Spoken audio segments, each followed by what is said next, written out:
আসসালামু আলাইকুম প্রিয় দর্শক।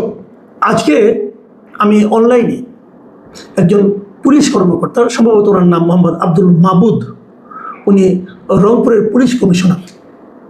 ওনার একটা সংবাদ সম্মেলনের মতো সামনে অনেকগুলো মাইকের বুম ছিল, উনি একটা ঘটনার বর্ণনা দিচ্ছিলেন, সেটা আমি দেখছিলাম। এটা হলো যে এই রংপুরে যে একজন স্কুল শিক্ষক, অবসরপ্রাপ্ত স্কুল শিক্ষককে সপরিবারে হত্যা করা হয়েছে, এই ঘটনাটা কিভাবে ঘটেছিল তার উনি বর্ণনা দিচ্ছিলেন। এবং উনি বর্ণনা দিচ্ছিলেন ঘটনা যারা ঘটিয়েছিল, যে দুই যুবক, তাদের কাছ থেকে তাদেরকে ধরা হয়েছে এবং ধরার পর তারা পুলিশের কাছে সব স্বীকার করেছে। যখন সেই স্বীকারোক্তি থেকে তথ্য নিয়ে উনি ডিটেল ঘটনাটার বর্ণনা দিচ্ছিলেন।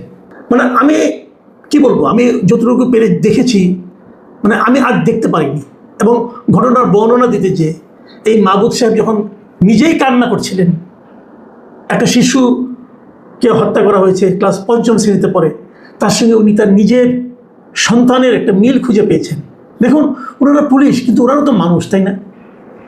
উনি স্থির থাকতে পারেননি। আমাকে খুবই টাচ করেছে ওনার এই বলার ভঙ্গি এবং ওনার এই ভেঙে পড়ার দৃশ্যটা। আমি নিজেও আসলে সত্যি কথা বলতে কি এখন কিছুটা ইমোশনাল হয়ে গেছি। আমি ভেবে পাই না ঘটনাটা কীভাবে ঘটলো। একটা পরিবার, সেই পরিবারের একজন অবসরপ্রাপ্ত জেলা স্কুলের একজন শিক্ষক, খুব নামকরা শিক্ষক এবং এলাকায় খুবই সজ্জন ব্যক্তি বলে পরিচিত। ওনার বাড়ির ছাদে দুটো বখাটে ছেলে, একজনের বয়স 19 বছর, একজনের বয়স 23 বছর। তারা দুজন আবার পরস্পরের মামাতো ফুফাতো ভাই। একজনকে নাম সিদ্ধার্থ দাস, আরেকজনের নাম মুগ্ধ দাস। তারা তার বাড়ির ছাদে, ওই শিক্ষকের বাড়ির ছাদে ইয়াবা খাচ্ছিল। শিক্ষক ছাদে যেয়ে তাদেরকে মানা করেছে, এটা করো না, অথবা এরকম পেশাটা করেছে।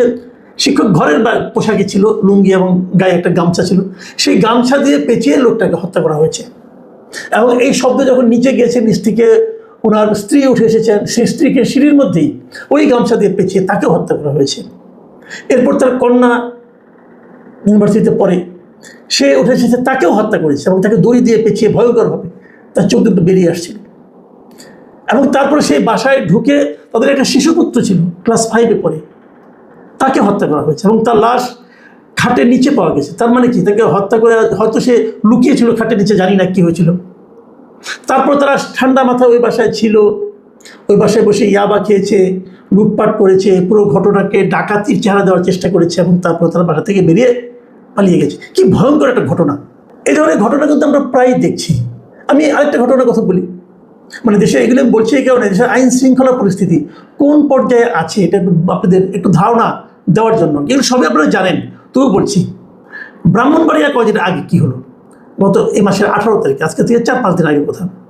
ব্রাহ্মণবাড়িয়ায় ওখানকার জেলা পুলিশের যে মাদক বিরোধী সমাবেশ এবং শোভাযাত্রা তারা আয়োজন করেছিল, মানে মানুষকে মাদকের ব্যাপারে মানুষকে সচেতন করার জন্য, যাতে তারা মাদকের দ্বারা আকৃষ্ট না হয় এই জন্য, এবং মাদক সেবীদের বিরুদ্ধে সচেতনতা তৈরি করার জন্য তারা ওখানে সমাবেশ করেছে, শোভাযাত্রা করেছে। এবং এরই এক পর্যায়ে ওখানকার পুলিশ লাইন্সে একটা সাংস্কৃতিক অনুষ্ঠানের আয়োজন করেছিল জেলা পুলিশ। এবং সেখানে ওই চট্টগ্রাম রেঞ্জের যিনি ডিআইজি তিনি ছিলেন, ব্রাহ্মণবাড়িয়া পুলিশ সুপার মানে এসপি ছিলেন, অতিরিক্ত পুলিশ সুপার ছিলেন, আবার অতিরিক্ত পুলিশ সুপার যিনি সদর সার্কেল তিনি ছিলেন, থানার ওসি ছিলেন, এরা সবাই ওখানে ছিলেন। তাদের উপস্থিতিতে কিছু সাংস্কৃতিক অনুষ্ঠান হয়েছে। সাংস্কৃতিক অনুষ্ঠান কেন হলো? এর প্রতিবাদে ওই পুলিশ লাইন্সের পাশেই একটা মাদ্রাসা, সেই মাদ্রাসার শিক্ষক ছাত্ররা এসে পুলিশ লাইনে হামলা করেছে। তারা বলছে আমাদের পরীক্ষা এত দূর আওয়াজ হচ্ছে কেন, এটুকু বললেই তো হয়, আওয়াজটা কমিয়ে দেওয়া হোক। কিন্তু তারা হামলা করেছে, মারামারি হয়েছে, 23 জনের মতো আহত হয়েছে। ইন্টারেস্টিং হলো, যারা আহত হয়েছে পুলিশই বেশি, সেই পুলিশদের আবার সাসপেন্ডও করেছে গভর্নমেন্ট। তারপর তাদের সঙ্গে হাতে পায়ে ধরে তাদের সঙ্গে একটা সমঝোতা করা গেছে। দেখুন, পুলিশ লাইন্সে হামলা হয়েছে। পুলিশ লাইন্সকে আইন জানতো না, পুলিশের এখানে কর্মকর্তারা ছিলেন, তারা কি আইন জানতো না যে কতটুকু ভলিউম দিয়ে গান শোনা যাবে? জানতো। এবং ওখানে যারা প্রত্যক্ষদর্শী আছে এদের সঙ্গে 2 জনের সঙ্গে কথাবার্তা বলে আমি যতটুকু শুনেছি, তারা আইন মেনেই কাজগুলো করছিল। কিন্তু গান হবে কেন? এই অপরাধে মাদ্রাসার লোকজন এসে সেখানে হামলা করেছে। ছাত্ররা তো নিজেরা আসেনি, তাদেরকে উস্কে দেওয়া হয়েছে নিশ্চিতভাবেই, এবং সেই হামলা হয়েছে, মারামারি হয়েছে। হেফাজত ইসলামের একজন বড় নেতা ওই মাদ্রাসাটার প্রতিষ্ঠাতা। এই ঘটনার বিচার কি হলো? একদিন আগে দেখলাম যে আমাদের স্বরাষ্ট্রমন্ত্রী সালাউদ্দিন সাহেব উনি কোনো একটা অনুষ্ঠানে গিয়েছিলেন, সেখানে যে সাংবাদিক তাকে জিজ্ঞাসা করছিল এই যে পুলিশ লাইন্সে হামলা হলো, মানে একটা সাংস্কৃতিক অনুষ্ঠান চলছিল, এই সাংস্কৃতিক কথাটা বলার সঙ্গে সঙ্গে ওই একটা শব্দকে সালাউদ্দিন সাহেব ক্যাচ করলেন, এবং ক্যাচ করে উনি বলতেছেন যে চাঁদাবাজির মধ্যে আবার সংস্কৃতি এলো কীভাবে। মানে অন্য একজন সাংবাদিক প্রশ্ন করছিল চাঁদাবাজির কথা, সেখানে উনি এই কথাটা বলেছেন, এবং সালাউদ্দিন সাহেব ওই সংস্কৃতি শব্দটাকে ক্যাচ করছেন, বলছে যে চাঁদাবাজির মধ্যে আবার সংস্কৃতি কী করে এলো। এবং তার যে বলার যে বাচন ভঙ্গি, তার যে বডি ল্যাঙ্গুয়েজ, মানে এমন তুচ্ছ তাচ্ছিল্য উনি সাংবাদিকদের করছেন যে দেখা যায় না। আমি এটা দেখাতে পারলে ভালো হতো, আমি দেখাতে চাই না, আপনারা নিশ্চয়ই দেখেছেন। মানে একজন মন্ত্রী, একজন জনপ্রতিনিধি এই ভাষায় সাংবাদিকদের সঙ্গে কথা বলতে পারেন, একটা জেনুইন কোশ্চেন। এবং তারপর যখন তাকে আবার প্রশ্নটা করা হলো, তখন উনি বললেন যে ওইটা ব্রাহ্মণবাড়িয়ার অন্য কথা, ওখানকার পরিবেশ পরিস্থিতি বুঝতে হবে। মানে সে আলটিমেটলি সে পুলিশকেই দোষারোপ করলেন, এবং আলটিমেটলি তিনি মাদ্রাসার শিক্ষক এবং হেফাজতের ওই সমস্ত নেতাদেরকে এক ধরনের আশকারা দিলেন, বলেন ব্রাহ্মণবাড়িয়ার বাস্তবতা নাকি অন্যরকম। আমি বুঝি না, উনি কি ব্রাহ্মণবাড়িয়ার স্বরাষ্ট্রমন্ত্রী নন? উনি যখন দেশের স্বরাষ্ট্রমন্ত্রী হন, তার মধ্যে কি ব্রাহ্মণবাড়িয়া নাই? ব্রাহ্মণবাড়িয়াকে কেন ছাড় দিতে হবে? দেশের যেটা প্রচলিত আইন, সেই আইন কি ব্রাহ্মণবাড়িয়ার জন্য প্রচলিত নয়? প্রচলন করা যাবে না, প্রয়োগ করা যাবে না? আমার ওনাকে দেখে এই অন্তর্বর্তীকালীন সরকারের সময় একজন স্বরাষ্ট্রমন্ত্রী ছিলেন জাহাঙ্গীর আলম চৌধুরী, আবার ওনার নামের আগে লেফটেন্যান্ট জেনারেলও আছে, এত বড় সামরিক কর্মকর্তা তিনি।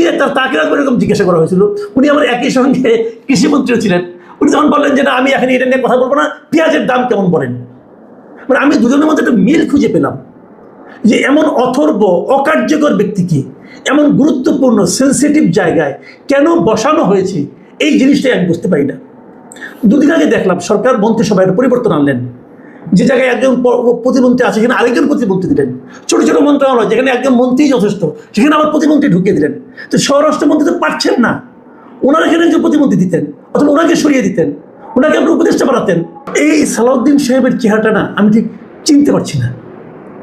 দেখুন, এই সালাউদ্দিন সাহেব কিন্তু আওয়ামী লীগ আমলে একটা গুমের ভিকটিম ছিলেন, ওনাকে গুম করা ফেলা হয়েছিল। পরে ওনাকে ভারতে উদ্ধার করা হলো, উনি দীর্ঘ সময় ভারতে থাকলেন, শিলংয়ে থাকলেন। যখন জানা গেল উনি ওখানে আছেন, তখনও কিন্তু দেশে উনি ফিরেননি, উনি ওখানেই থাকলেন। তার উপরে সরকার পতনের পর উনি দেশে ফিরলেন। প্রথম থেকে ওনার একটা বিনয়ী ভাবে আমি দেখেছিলাম যে উনি হঠাৎ করে এমন উদ্ধত হয়ে উঠলেন কেন। এটা কি ওনার কাজে, ওনার যে দায়িত্ব, সেই দায়িত্ব পালন করতে না পারার যে ব্যর্থতা, সেটা ঢাকার জন্য করছেন, নাকি এটাই ওনার আসল চেহারা? আমি ঠিক বুঝতে পারি না। দেখুন, আমরা রংপুরে কি দেখলাম? রংপুরে দেখলাম একজন পুলিশ কমিশনার, তিনি উর্দি পরে আছেন, মানে ইউনিফর্ম পরা অবস্থায়। যখন ওনার কাছ থেকে মানুষ কঠোরতা আশা করে, অধ্যত্ত মানুষ দেখে এসেছে যে ইউনিফর্ম পরা লোক অধ্যত হয়, জোরে কথা বলে, সেখানে একটা মানুষ বসেছিলেন, এবং সেই মানুষ সমব্যথী মানুষ। আর একটা শিশু মারা গিয়েছে, তার মধ্যে উনি নিজের সন্তানকে দেখতে পাচ্ছেন। ওনার কথা বলার ভঙ্গি শুনে আমার নিজেরও চোখে পানি চলে এসেছে। আর তার মন্ত্রী, তার যে বলার ভঙ্গি, সেটা দেখে আমার গা রি করছিল যে কেমন বৈপরীত্য।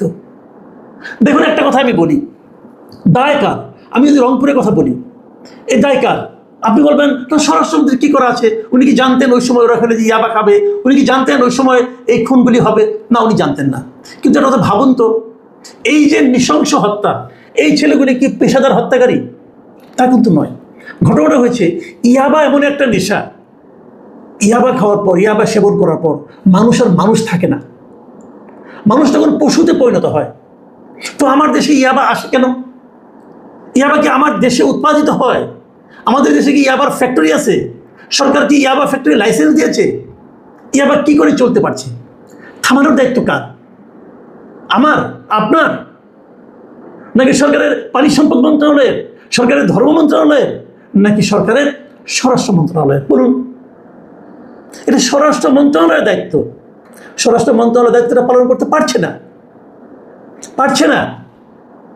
তো এই না পারার ব্যর্থতা সালাউদ্দিন সাহেব নেবেন না, নাকি এই ব্যর্থতা ঢাকার জন্য উল্টো অ্যাটাক, উল্টো ধমক, উল্টো কথাবার্তা, উল্টো উষ্মা প্রকাশ, এই পদ্ধতি কি দীর্ঘদিন কার্যকর হবে?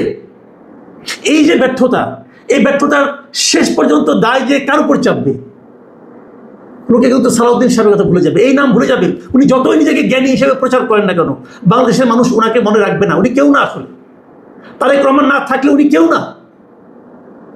সম্পূর্ণ দায় যে পড়বে বিএনপি সরকারের উপর, তারেক রহমানের উপর। আমি বুঝি না সরকার এগুলি কেন বহন করছেন, আমি বুঝি না। দেখুন একটা কথা, ব্রাহ্মণবাড়িয়া যে ঘটনা ঘটলো, আমাদের মন্ত্রী সাহেব উনি কিন্তু আলটিমেটলি ওই সাংবাদিকের সামনে যে কথাগুলি বললেন, যে কেউ শুনুন, সবাই বলবে, উনি কিন্তু পক্ষ নিলেন প্রকারান্তরে মাদ্রাসাগুলির জন্য।